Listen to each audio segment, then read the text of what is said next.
수업 시작했습니다. 반갑습니다.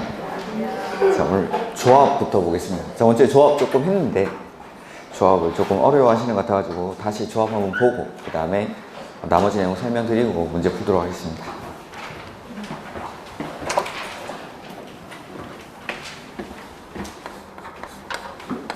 주택법 에는 첫 번째 용어의 정의가 나오죠. 그래서 용어의 정의에서는 세대 구분형 공동주택이나 도시형 생활주택, 그 다음에 각각 별개의 단지로 보는 경우, 그 다음에 부대시설이랑 복리시설 이런 것들 구분하는 문제들, 이런 것들이 주로 출제가 되고, 두 번째는 주택을 건설하죠. 건설에서는 첫 번째 주택법에서 주택 건설 사업을 하는 사람을 사업 주체라고 하는데, 이 사업 주체가 되는 사람은 미리 국장에게 등록을 해야 됩니다. 그래서 등록의 요건들, 그 다음에 두 번째 지금 할 조합, 그 다음에 건축법에서는 건물 지을 때 건축 허가 받고 건물 짓는 게 원칙인데, 주택법에서는 사업 계획 승인을 받죠. 그래서 사업 계획 승인에 관한 내용들. 그 다음에 이렇게 아파트를 짓고 나면 이 지어진 아파트를 공급을 해야 됩니다. 공급에 나오는 내용들. 그 다음에 네 번째는 주택 건설 자금에서 주택 상환사채라는 게 있죠. 이런 내용들로 주택법이 구성이 되죠. 자, 오늘 조합인데 요약서는 344페이지 펴놓고 좀 보죠.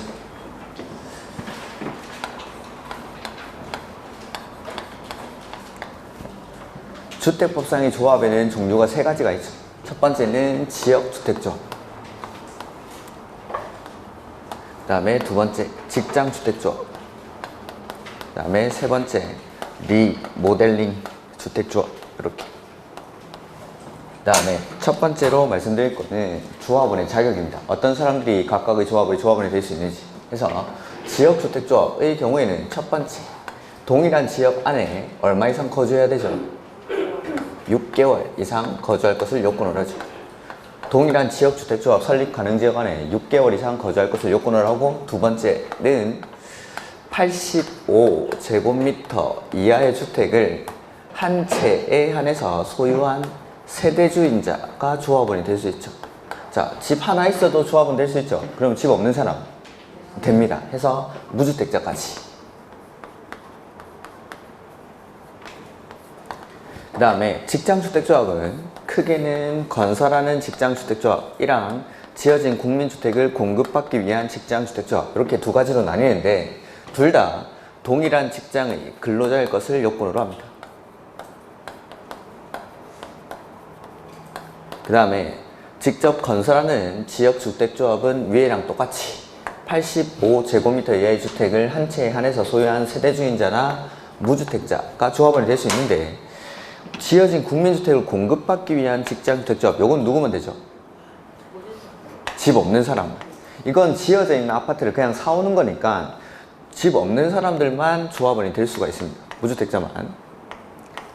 지역주택조합이나 건설하기 위한 직장주택조합은 조합원들끼리 모여가지고 아파트를 직접 짓는 건데, 요거는 지어져 있는 국민주택을 공급받는 거니까 집 없는 사람들만 조합원이 될 수가 있다라는 거고, 그 다음에 리모델링의 경우에는 소유자들, 이 조합, 소유자들이, 그래서 사업계획 승인을 받아 지어진 공동주택뿐만 아니라 건축 허가를 받아 지어진 공동주택에서도 리모델링 주택조합을 만들 수 있고, 그 다음에 복리시설을 함께 리모델링 하는 경우에는 그 복리시설의 소유자도 리모델링 주택조합의 조합원이 될 수가 있습니다. 이런 것들을, 이게 첫 번째 조합원의 자격이고, 그 다음에 조합원의 수가 나옵니다. 조합원의 수.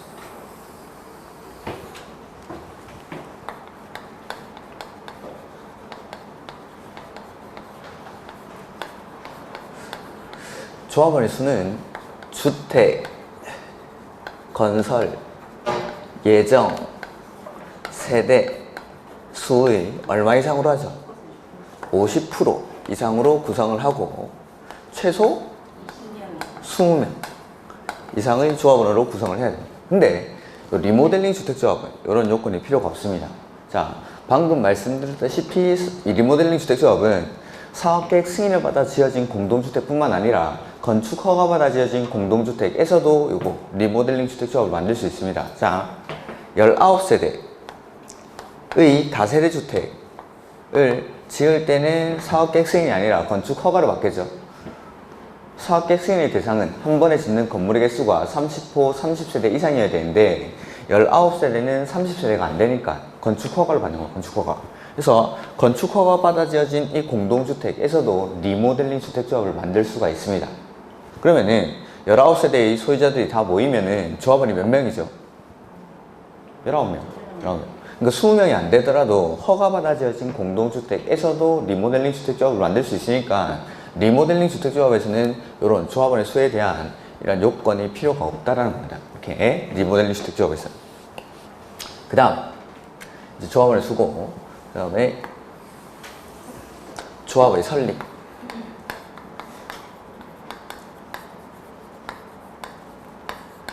우리 개발법이나 정비법에서는 조합 설립할 때 뭐 봤죠? 허가 받습니까? 신고합니까? 인가 받습니까? 승인 받습니까? 인가. 개발법에서도 인가 받고 정비법에서도 인가 받죠? 개발법에서는 조합 설립 인가를 누구한테 신청하죠? 개발법에서는 지정권자. 개발법은 싹 다 지정권자가 하죠. 지정권자가. 그러면 정비법에서는 조합 설립 인가를 누가 합니까? 시장, 군수 등. 개발법은 싹 다 지정권자가 하고 정비법은 싹 다 시장, 군수 등이요. 그래서 거기서 인가 받죠. 그 다음에 주택법 조합도 인가 받습니다. 그러니까 모든 조합이 다 인가를 받는 거죠. 권한자만 다르고. 그래서 조합 설립은 주택 건설 대지, 소재지를 관할하는 시장, 군수, 구청장의 인가를 받습니다. 리모델링 주택조합도 인가 받습니다. 시장, 군수, 구청장한테. 근데 딱 하나, 요거 국민주택을 공급받기 위한 직장주택조합, 요거는 뭐하죠? 신고. 그래서 이게 맨날 신고 나오죠. 특이하니까. 다른 건 다 인가 받는데 요거 하나만 신고하니까. 이렇게. 자, 보면은 공급받기 위한 직장주택조합은 지어져 있는 아파트를 그냥 사오는 겁니다. 하니까 집 없는 사람들만 조합원이 될 수 있는 대신에 나머지는 공사를 해야 되는데 이건 공사하는 거 아니고 지어져 있는 거 그냥 사오면 되니까 조합 설립할 때는 그냥 간단하게 신고만 하면 된다는 거죠. 조합원이 자격 요건만 좀 까다롭게 무주택자로 하는 거고. 이렇게. 그 다음에 조합 설립 인가를 신청하려고 할 때에는 주택 건설 대지에 대한 권한은 80% 이상을 확보를 해야 되고 소유권을 15% 이상 확보해서 조합 설립 인가를 신청합니다. 조합 설립 인가를 신청할 때는 권한은 80% 이상, 소유권은 15% 이상. 이렇게. 그 다음에 이 설립 인가를 신청하기 전에 조합원을 모집을 해야 되는데 조합원을 모집할 때는 원칙 어떻게 모집하던가요? 신고하고 공개 모집. 자, 사업의 단계를 한번 보면은 먼저 조합원을 모집을 합니다. 이 모집을 할 때는 신고하고 공개 모집을 하는데 이 모집하는 단계에서도 권한을 50% 이상 확보해서 조합원 모집 신고를 해요. 그 다음에 모집을 하고 나면 내가 목표한 숫자만큼의 조합원이 모였죠. 그리고 나면 이제 조합 설립 인가를 신청하는 거죠.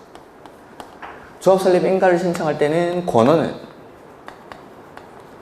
저기 써놓은 거 권한은 80% 이상 80% 이상. 그 다음에 소유권은 15% 이상. 이렇게. 자, 모집할 때보다 이제 그 다음 단계인 인가에서는 권한을 더 많이 요구하죠. 그 다음에 없던 소유권까지.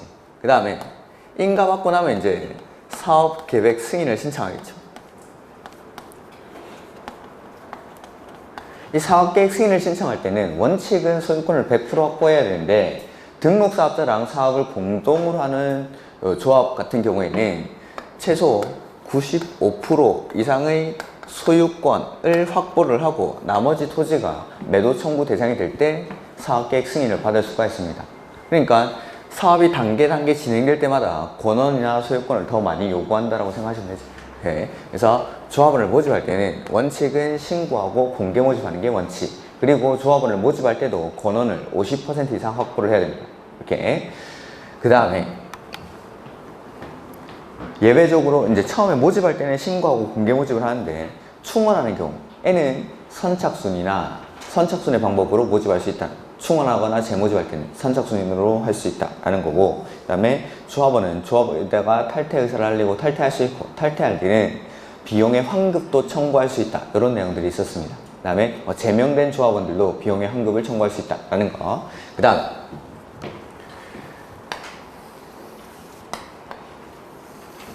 조합원을 모집하고 나서 이 조합원을 교체하거나 신규로 가입하게 하는 것. 원칙 됩니까 안 됩니까? 금지. 왜 안 되는지도 말씀을 드렸죠. 자, 조합 설립 인가 받는 단계에서는 여기 주택건설 대지인데 여기에 대한 소유권을 지금 얼마 확보하고 있죠? 15%. 조합 설립 인가 받는 단계에서는 아직 주택건설 대지에 대한 권한을 15%밖에 확보하지 못한 단계입니다. 그러니까 실체가 없는 거죠. 여기 아파트 짓겠다라고 하는데 소유권 15% 가지고 있는 사람들이 자신의 지위를 을에게 넘깁니다. 공짜로 줍니까? 돈 받고 줍니까? 돈 받고 넘기죠. 프리미엄까지 붙어가지고. 그 다음에 을은 또 자신의 지위를 병에게 전매를 하죠.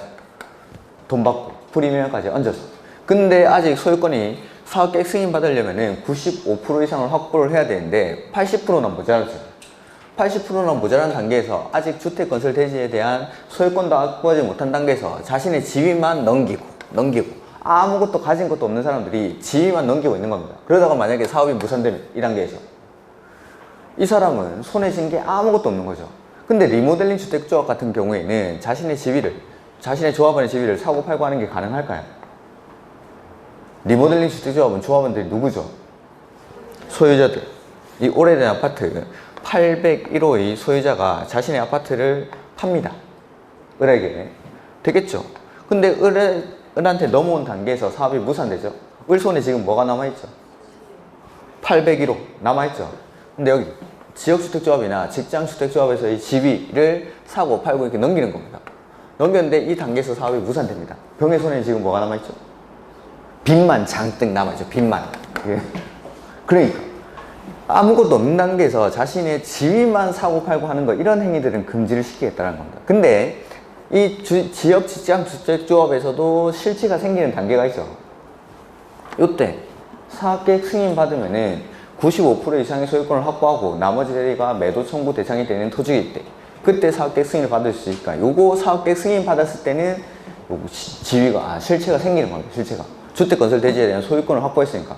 그래서 그 이후에는 양도가 가능합니다. 그래서 원칙은 안 되는데 예외적으로 사업, 계획, 승인 후에 양도, 상속, 판결 등으로 조합원의 지위가 변경됐을 때에는 그 사람으로 조합원을 교체할 수가 있다라는 거. 그 다음에 조합원 추가 모집 승인을 받았을 때, 처음에 1000세대 짓기로 했는데 1000세대 짓기로 했으면 조합원을 최소 몇 명 모집해야 되죠?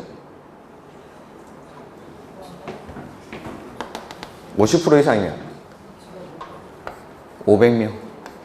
주택건설 예정 세대수의 50% 이상, 500명 이상을 모집해야 되죠. 그러면 이 500명이 1000세대의 주택건설 비용을 먼저 부담을 하는 겁니다. 부담을. 근데 이 500명이 지을 줄 알았는데 조합원의 분담 규모가 너무 큰 거죠. 조합원들의 부담이 너무 큽니다. 그래서 500명 가지고는 안 되겠는다라고 해서 시장, 군수, 구청장에게 주택건설 예정 세대수를 초과하지 않는 범위 안에서 추가 모집 승인을 받습니다. 그러면은 이 추가 모집 승인 받은 범위 안에서 조합원을 추가 모집할 수가 있습니다. 이렇게 500명이 짓기에는 너무 부담스러우니까. 그 다음에 조합원의 사망, 이제는 자격 상실, 85제곱미터 이하의 주택을 한 채 가지고 있는 세대주의자나 무주택자만 될 수 있는데 입주 가능일까지, 입주 가능일 이전에 내가 주택을 취득해버리는 겁니다. 그러면은 자격이 상실되죠. 이런 사람들 범위 안에서 충원할 수 있고, 그 다음에 주택, 건설, 예정 세대수의 변경. 처음에 1000세대 짓기로 했는데 주택 건설 예정 세대수가 1200세대로 변경이 됩니다. 그러면은 처음에 500명 모집한 사람은 1200세대의 50%가 안 되죠.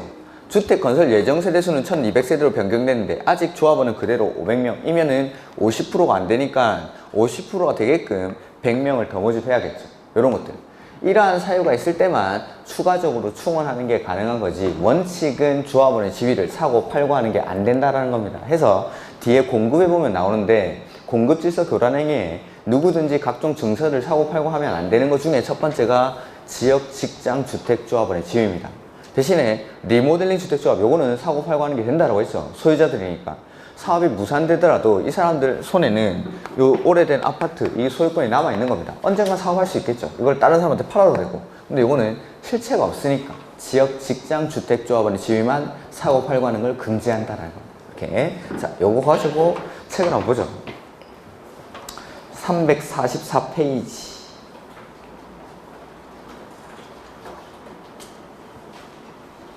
가로 2번부터 보죠. 주택조합은 주택건설 예정 세대수의 2분의 1인데 뭐 50%나 2분의 1이나 그게 그죠.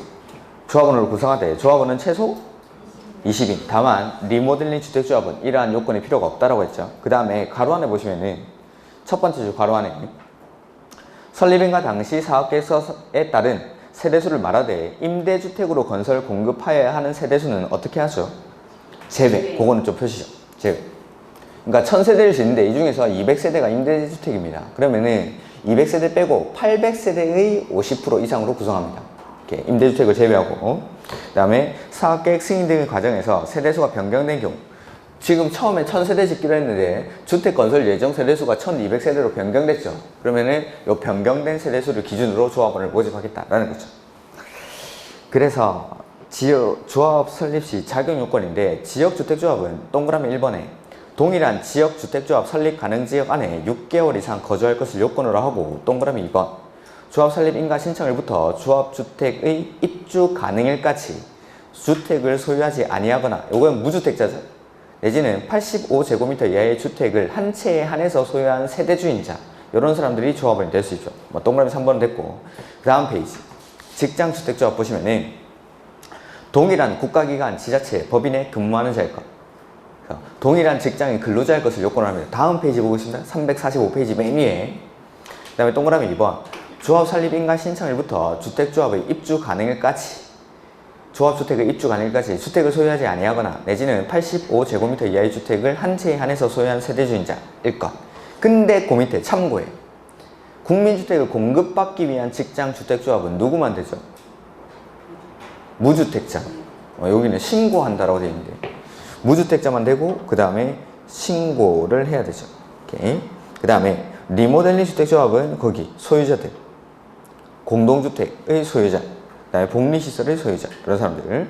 그 다음에 그 밑에 보시면 리모델링 요건 암기인데, 암기가 아니고 조합 설립할 때 이제 동의를 받는 거죠. 그래서 지역주택조합이나 직장주택조합 같은 경우에는 조합원에 가입하려면 자기가 가입비를 내고 가입을 하는 겁니다.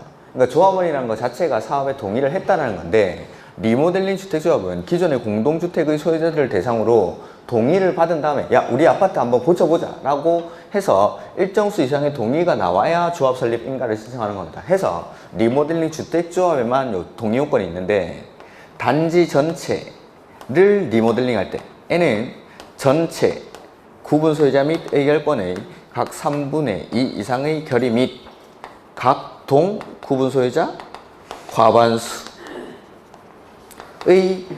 동의를 받아서 조합 설립 인가를 신청합니다. 근데 실제로 저는 본 적은 없지만 동만 리모델링 할 때에는 그 동 구분 소유자 및 의결권의 3분의 2 이상의 동의를 받아서, 이게 조합 설립 인가시 동의요건 받아가지고 조합 설립 인가를 신청하겠다라는 거죠.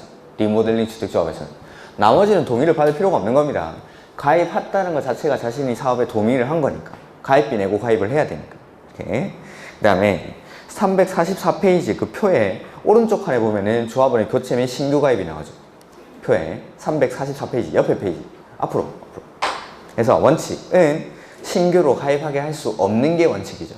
원칙이. 근데 예외해서 조합원 추가 모집 승인을 받았거나 다음에 해당하는 사유로 결혼이 발생한 범위에서 충원하는 경우. 그래서 첫 번째는 조합원 추가 모집 승인을 받았을 때.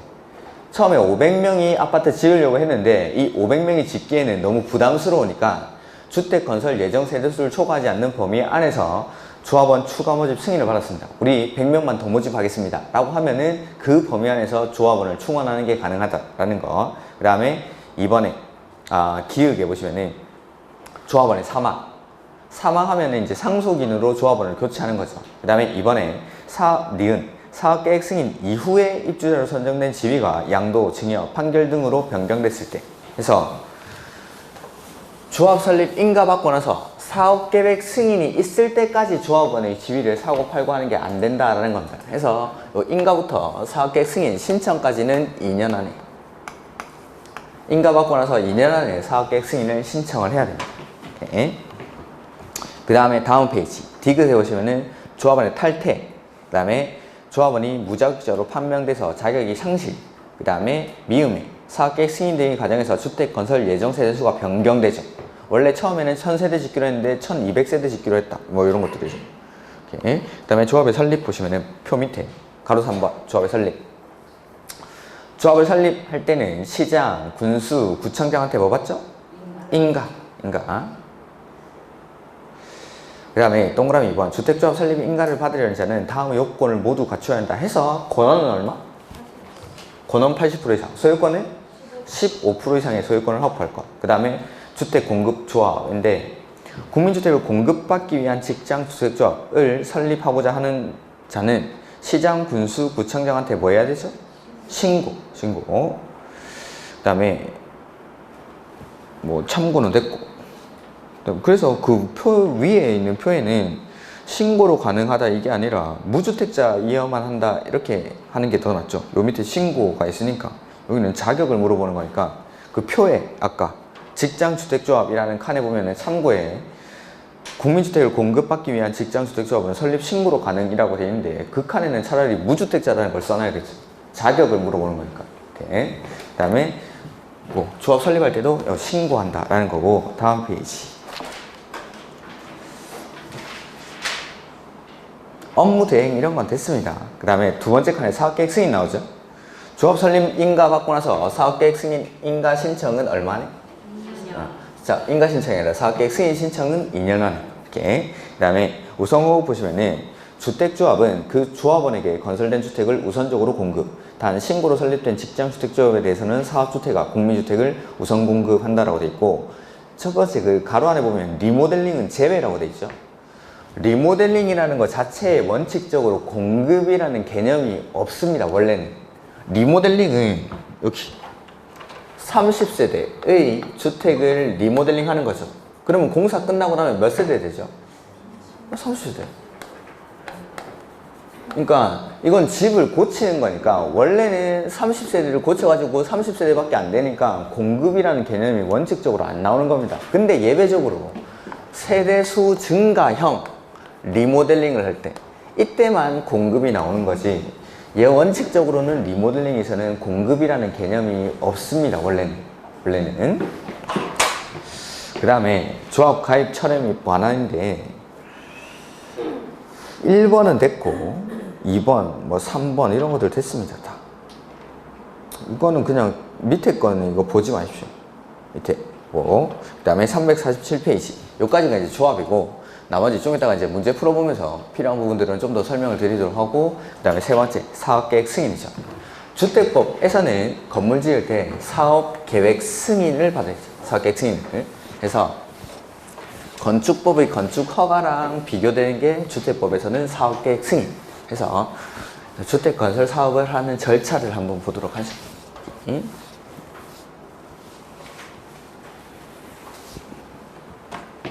자, 사업 주체가 되려는 사람은 맨 처음에 등록하죠. 그래서 등록을 하는데 등록의 요건은 뭐였죠? 어떤 사람들이 등록합니까? 연간 단독주택은 20호, 공동주택은 20세대, 대지조성사업은 1만 제곱미터 이상의 사업을 하려는 자는 미리 국장한테 등록을 해야 된다. 등록의 요건은 요거. 연간 20호, 20세대, 1만 제곱미터 이상. 그 다음에 등록하는 자가 법인일 때는 자본금이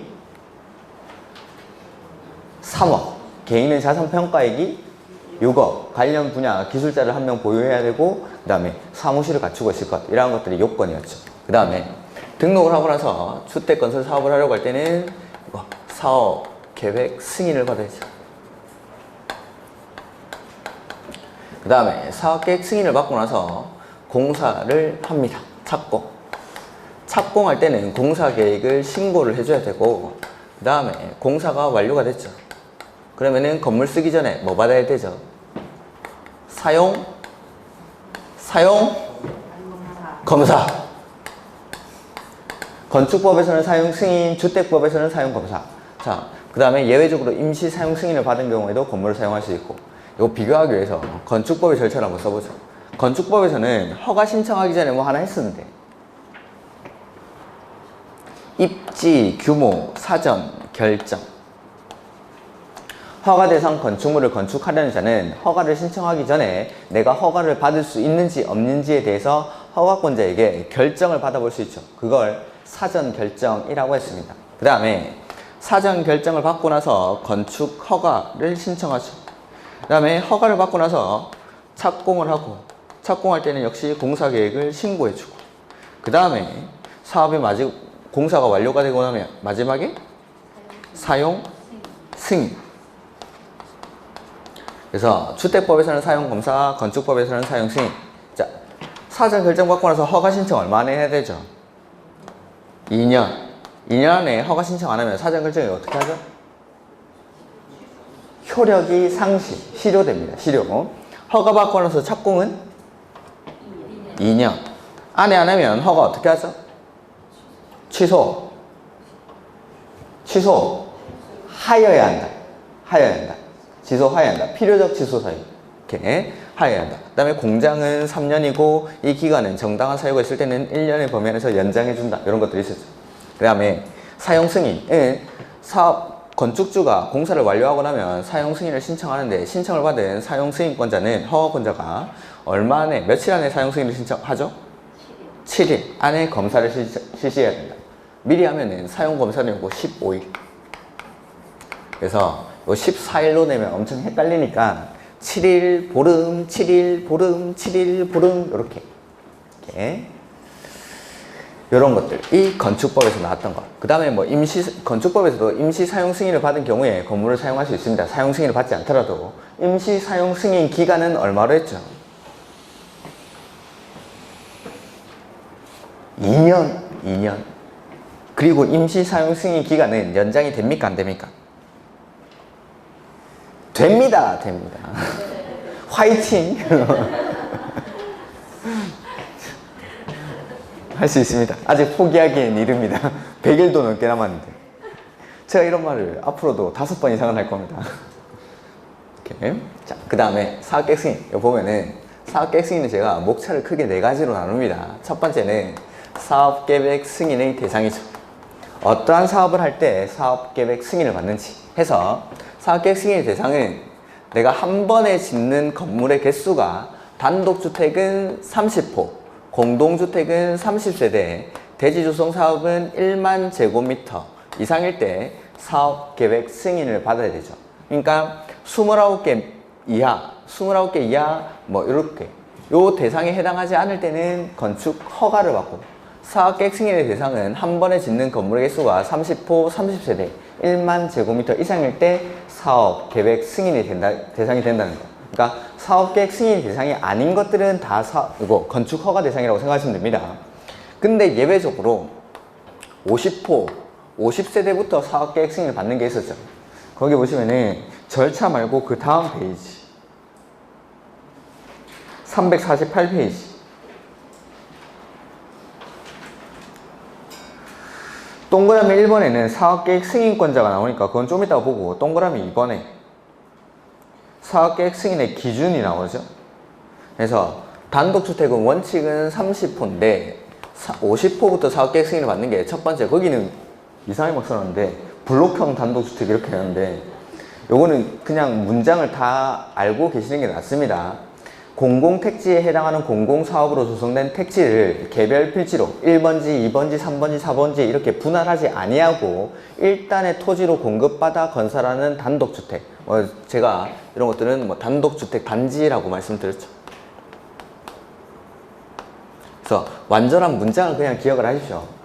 공공택지에 해당하는 공공사업으로 조성된 택지를 개별 필지로 분할하지 아니하고 일단의 토지로 공급받아 건설하는 단독주택. 요거는 50호부터, 그러니까 49개까지는 허가받고 짓고 50호부터 사업계획 승인을 받으라는 거죠. 그 다음에 두 번째는 한호.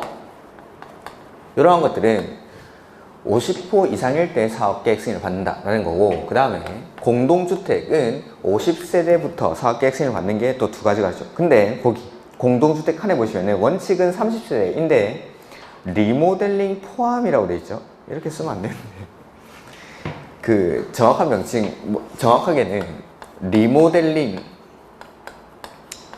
경우에는 증가하는 세대수를 기준으로 합니다. 증가하는 세대수를. 이게 무슨 말인지 보면은 리모델링을 하려고 할 때에는 원칙은 허가받습니다. 시장, 군수, 구청장한테. 그러니까 주택법에 의한 리모델링이지만 리모델링은 원칙적으로 사업계획 승인을 받는 게 아니라 시장, 군수, 구청장의 허가를 받고 합니다. 허가를 받고. 근데 리모델링의 경우에는 증가하는 세대수를 기준으로 한다. 이 말은 무슨 말이냐면 증가하는 세대수가 30세대 이상일 때는 허가받는 게 아니라 이 리모델링도 사업계획 승인을 받는다. 이 말입니다. 이렇게. 그래서 원칙 리모델링 할 때는 허가받아야 되는데 증가하는 세대수가 30세대 이상일 때에는 사업계획 승인을 받는다라는 거. 이렇게. 이게 원칙이고, 예외적으로 50세대부터 사업계획 승인을 받는 게 첫 번째는 도시형 생활주택 중에서 단지형 연립이랑 단지형 다세대, 이 두 개. 단지형 연립이랑 단지형 다세대. 도시형 생활주택에는 종류가 세 가지가 있었죠. 단지형 연립, 단지형 다세대, 하나 더 원룸형 주택. 근데 이 원룸형 주택은 1인 가구도 많고 하다 보니까 지으면 장사가 잘 됩니다. 이건 잘 팔립니다. 임대 수익이 확보가 되는 거죠. 근데 단지형 연립이나 단지형 다세대 이런 것들 빌라라고 했죠. 빌라들은 이게 지어도 잘 안 나갑니다. 이게 신혼부부들을 위해서 공급을 하는 건데, 신혼부부들 아파트 비싸니까 요 빌라 사서 결혼해 라고 하는데 빌라 사가지고 결혼하려고 하면 쫓겨날지도 모르죠. 그러니까 결혼을 할 수가 없죠. 그러니까 사업 주체 입장에서도 장사가 되는 걸 지어서 파는 거지, 장사가 잘 안 되는 단지형 연립이나 단지형 다세대 같은 것들은 지으려고 하지 않는 겁니다. 해서 이런 빌라들은 49개까지는 허가받고 짓고 50개부터 사업계획 승인을 받으라는 거죠. 해서 그 밑에 보시면은 A에 진입도로 폭은 6m 이상이고 주변 전용 면적이 30제곱미터 이상인 단지형 연립이랑 단지형 다세대입니다. 단지형 연립이랑 단지형 다세대. 원룸은 아니고. 이렇게. 이런 것들은 사업계획 승인을 50개부터. 그 다음에 두 번째는 주거환경 개선 사업을 셀프 방식으로 시행하는 주거환경 개선구역에서 건설하는 공동주택. 주거환경 개선 사업 이거 어디서 하는 거죠? 달동네. 달동네에서 거기 있는 소유자들이 자기 집을 스스로 고치겠답니다. 어서 하라고 해야죠. 어서 하라고. 그러니까 49개까지는 허가받고 빨리 하라는 겁니다. 이런 데는. 주거환경 개선 사업, 달동네에서 스스로 집 고치겠다는데, 야, 사업계획 승인받고 청약통장 있는 사람들한테만 분양하고 이런 거 할 필요가 없죠. 빨리 고쳐야죠. 이런 데. 그래서 49개까지는 허가받고 할 수 있다라는 거. 요게 사업계획 승인의 대상. 그 다음에 우리 대지조정사업은 어디 갔지? 여기 안 써놨는데 이것도 중요합니다. 대지조정사업은 1만 제곱미터 이상일 때. 이것도 빠뜨리면 안 되죠. 대지조성사업은 1만 제곱미터 이상일 때 사업계획 승인을 받는다. 이렇게. 그 다음에 사업계획 승인권자도 두 군데 다 써놨네. 그래서 이게 첫 번째 사업계획 승인 대상이고, 두 번째는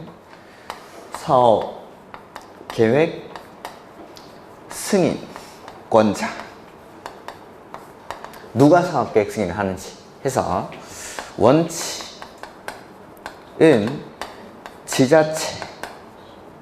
지자체장이 사업계획 승인을 합니다. 원칙은 지자체장이. 근데 이걸 면적을 가지고 좀 나누죠.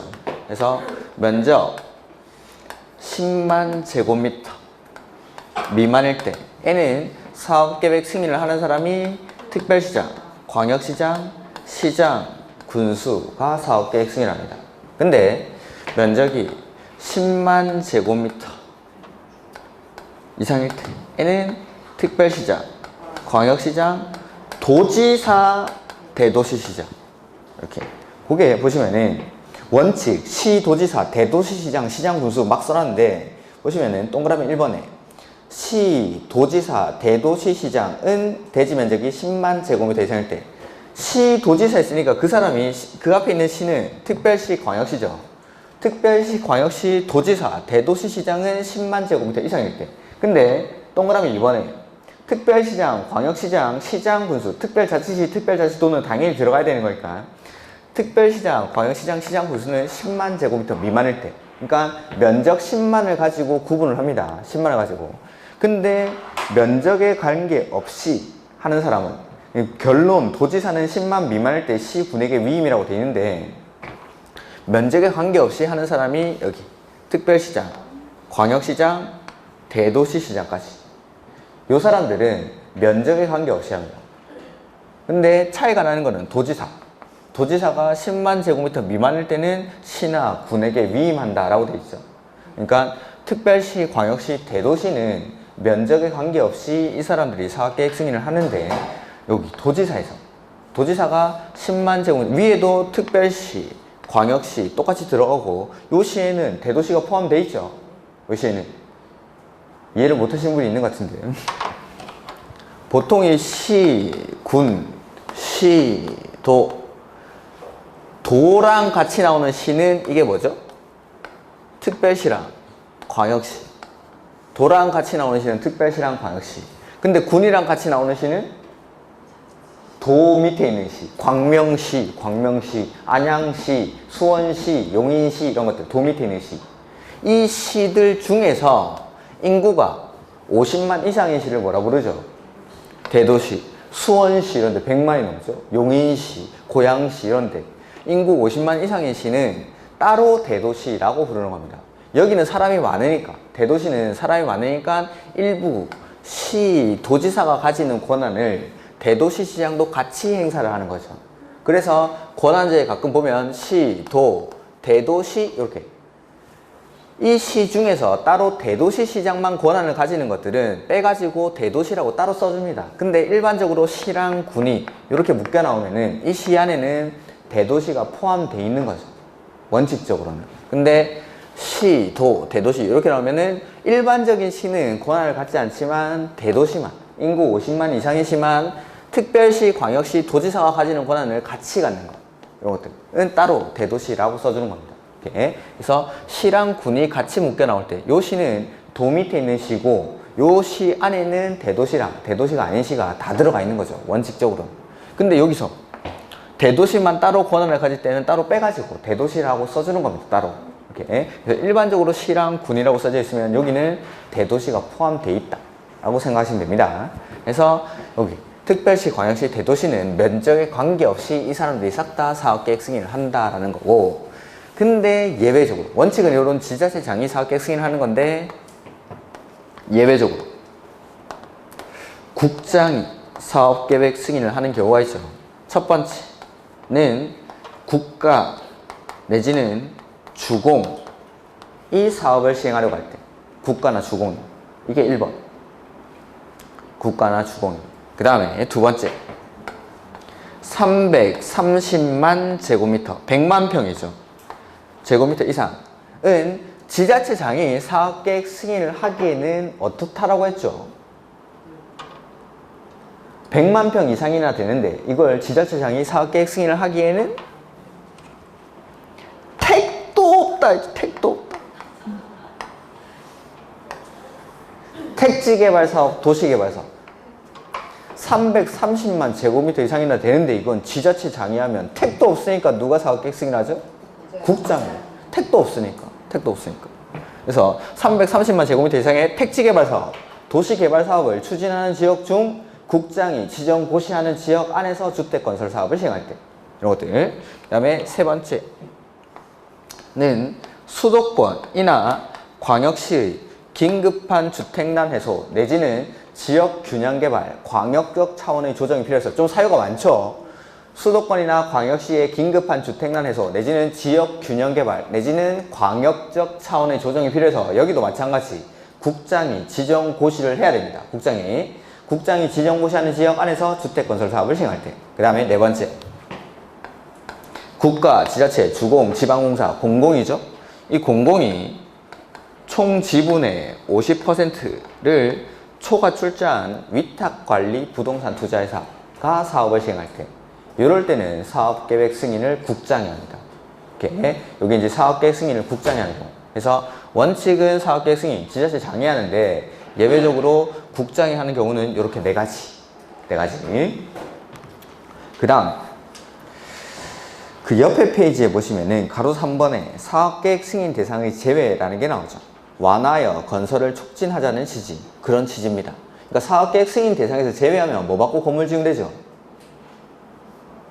허가, 건축 허가 해서 요거는 사업계획 승인 안 받고 건축 허가 받고 지으면 된다라는 겁니다. 첫 번째 보시면은 1번에 국계법에 따른 도시지역 중 준주거지역 또는 상업지역, 여기 내려오고 있죠. 역세권, 1인 가구가 많이 사는 곳, 도심지라고 생각하시면 됩니다. 자, 준주거지역이나 상업지역, 여기는 중심지입니다. 중심지. 그러니까 오피스 빌딩들이 많은 곳인데 낮에는 직장인들이 여기 와서 일하겠죠. 일하면서 사람들이 빡짝빡짝 거리는데 밤이 되면 도시 외곽 지역의 주거지역으로 사람들이 다 빠져나갑니다. 그러면서 여기는 사람들이 없는 도심 지역이 비는 현상을 학개론 시간에 뭐라고 배우죠? 도심 공동화 현상, 영어로는 도넛 현상. 이렇게 여기가 새까매지니까. 그러니까 여기에 상주 인구가 줄어드니까 여기서 밤이 되면 범죄 발생률도 높아지고 이런 게 안 좋더라는 거죠. 해서 도심 지역의 상주 인구를 늘려주기 위해서 준주거지역이나 상업지역에서 300세대 미만이 바로 나옵니까? 300세대 미만의 주택과 주택 외 시설을 동일한 건축물로 건축하는 경우, 이게 주상복합이라고 했죠. 주상복합. 300세대 미만의 주택과 주택 외의 시설을 동일한 건축물로 건축하는 경우로서 주택의 연면적의 비율이 90% 미만일 때는 사업계획 승인을 받지 않고 요거는 허가받고 지으라는 겁니다. 도심 공동화 현상을 완화하기 위한 규제입니다. 요거는.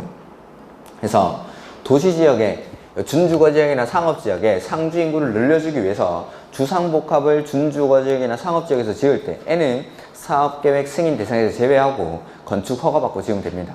300세대 미만으로 주택의 비율이 90% 미만일 때, 이럴 때. 그 다음에 사업계획 승인서의 내용, 뭐 이런 것들은 됐습니다. 그 다음에 사업계획 승인의 효과는 이것도 됐고, 그 다음에 대지의 소유권 확보. 그죠? 요것보다 저는 350페이지에 5번부터 먼저 설명드릴 겁니다. 5번. 사업계획 승인의 취소. 그래서 세 번째는 착공, 의무, 기간 및 사업계획 승인의 취소 사유. 이렇게. 자, 단지 전체에 대해서 사업계획 승인을 받았을 때 N은 승인받은 날로부터 착공은 얼마 안에 하죠? 5년. 건축 허가는 2년인데 사업계획 승인받고 나서 착공은 5년 해서 단지 전체에 대해서 승인을 받은 경우에는 승인받은 날로부터 원칙 5년 안에 착공을 해야 돼요. 승인으로부터 5년 내. 근데 공구별로 분할하는 내용으로 사업계획 승인을 받았을 때 N은 최초로 공사를 진행하는 공구는 승인으로부터 똑같이 5년 내인데 최초의 공구, 외의 공구는 최초 착공 신고일로부터 2년 내 착공을 해야 된다라는 거죠. 이게 착공 의무 기간. 그래서 원칙은 승인받은 날로부터 5년 안에 착공을 해야 되는데 공구별로 사업을 할 때 최초의 공구, 외의 공구는 최초 착공 신고일로부터 2년 안에 사업계획 승인을 신청해야 된다라는 거.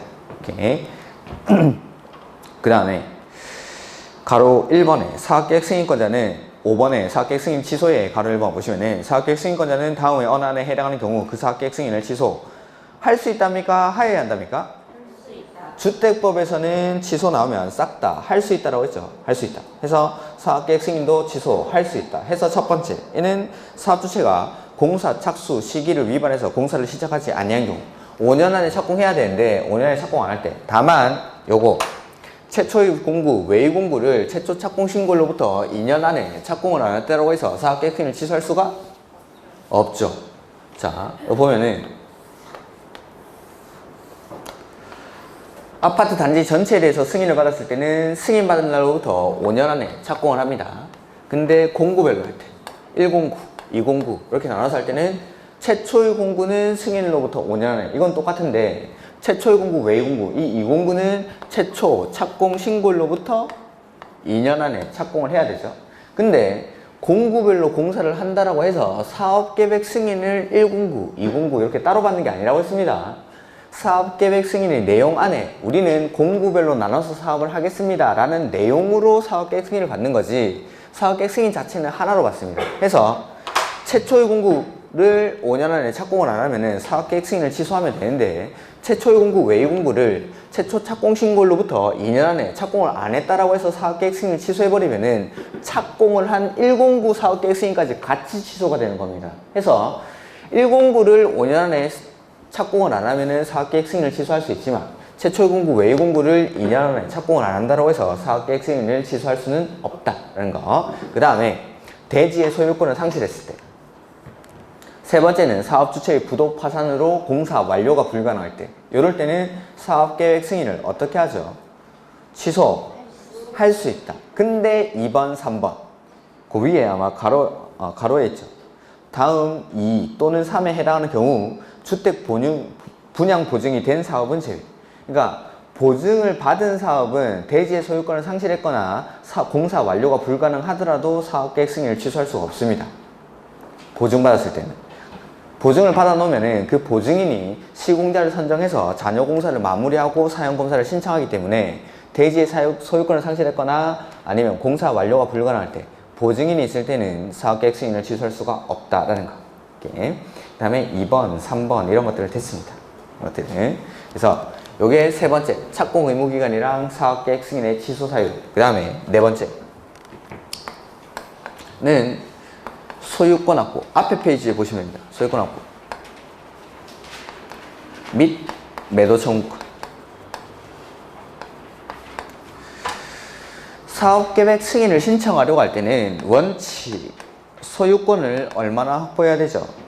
100%. 그래서 원칙은 소유권을 확보해서 사업계획 승인을 신청하는 게 원칙인데 예외적으로 소유권을 100% 확보하지 않더라도 사업계획 승인을 받을 수 있는 경우가 있다는 거죠. 그래서 첫 번째는 지구 단위 계획 결정이 필요한 곳에서는 80% 이상의 권원. 근데 등록 사업자와 공동으로 사업을 하는 주택조합의 경우에는 95% 이상의 소유권을 확보하면 됩니다. 그리고 확보하지 못한 대지가 매도 청구 대상이 될 때 그럴 때는 사업계획 승인을 내어줍니다. 요 100% 확보하지 못했지만 나머지 토지는 매도 청구 대상이 되니까. 그 다음에 두 번째 소유권은 확보하지 못했지만 권원을 확보했을 때 이럴 때는 사업계획 승인을 받을 수 있습니다. 소유권을 확보하지 못했지만 권원을 확보했을 때. 그 다음에 세 번째 국가, 지자체, 주공, 지방공사, 공공이죠. 이 공공들은 믿으니까 일단 내줍니다. 사업계획 승인 받고 나서 착공할 때까지 기간이 얼마나 남았죠? 5년 남아있죠. 그 기간 동안에 공공은 소유권을 확보할 거라고 믿는 겁니다. 이렇게. 그러니까 사업계획 승인은 소유권을 원칙 확보하는 게 원칙이지만 아직 확보하지 않더라도 사업계획 승인을 내어주는 경우가 있다. 다만 착공에 들어가려면은 이 주택 건설 대지 안에 남의 땅이 모래 한 톨도 있으면 안 됩니다. 해서 1번에 지구 단위 계획 결정이 필요한 데서는 80% 이상의 권원, 조합은 95% 이상의 소유권인데 여기서 남아있는 20%, 5%에 대한 소유권을 확보를 해야 되죠. 이걸 해결하기 위한 방법이 매도 청구권. 해서 매도 청구를 하려고 할 때 내가 가지고 있는 권원이 95% 이상의 권원을 확보하고 있습니다. 그러면은 매도 청구를 누구한테 할 수 있죠? 모든 소유자에게. 모든 소유자에게 매도 청구를 할 수 있는데 내가 가지고 있는 권한이 80% 이상 95% 미만이죠. 그러면 누구한테는 매도 청구를 할 수가 없죠? 원주민은 안 되죠. 그 원주민이라는 거는 지구 단위 계획 구역 결정 고시일 10년 이전에 해당 토지를 소유권을 취득해서 계속 소유하고 있는 자. 그래서 원주민 빼고 지구 단위 계획 구역 결정 고시일 10년 이전에 해당 토지에 대한 소유권을 취득해서 그 토지를 계속 소유하고 있는 자. 그런 사람들한테는 매도 청구를 할 수 없고 나머지 사람에게. 그 다음에 매도 청구라는 거는 매도 청구할 때는 가격은? 그 다음에 매도 청구라는 건 법원에다가 소송을 제기하는 거죠. 그래서 매도 청구 소송을 제기하기 전에 소유자는 얼마 이상 협의를 해야 되죠? 3개월 이상 협의할 것. 그 다음에 소유권을 확보하지 못한 토지 소유자 중에 등기부를 보니까 나카무라 이런 애가 있어요. 소재 확인이 곤란한 애들입니다. 이런 애들 어떻게 하죠? 일간 신문에 2차례 이상 공고를 해야 되죠. 나카무라 나타나라, 나카무라 나타나라 2차례 이상 공고를 하고 30일이 지났을 때는 매도 청구 대상이 되는 토지로 본다. 그 다음에 매도 청구는 원칙 시가로 해야 되는데 이런 나카무라 같은 애들 땅은 감정가를 법원에다 공탁하고 사업을 할 수가 있습니다. 그 다음에 리모델링 결의에 찬성하지 아니한 자의 토지나 건물에 대해서도 매도 청구를 할 수 있다라는 게 주택법에서의 매도 청구. 해서 주택법에서 이 사업계획 승인인데 첫 번째는 여기 사업계획 승인의 대상, 그 다음에 두 번째는 여기 사업계획 승인권자, 그 다음에 세 번째 착공 의무기간이랑 사업계획 승인의 취소 사유, 그 다음에 네 번째는 소유권 확보랑 매도 청구. 각각이 다 시험 문제, 다. 이렇게 요게 사업계획 승인에 관한 내용들. 이렇게. 그 다음에 지금 여기는 뭐 사용검사가 아예 저 뒤에 있구나.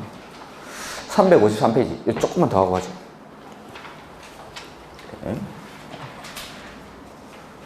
사용검사인데 공사가 끝나고 나면 이제 사용검사를 신청해야겠죠.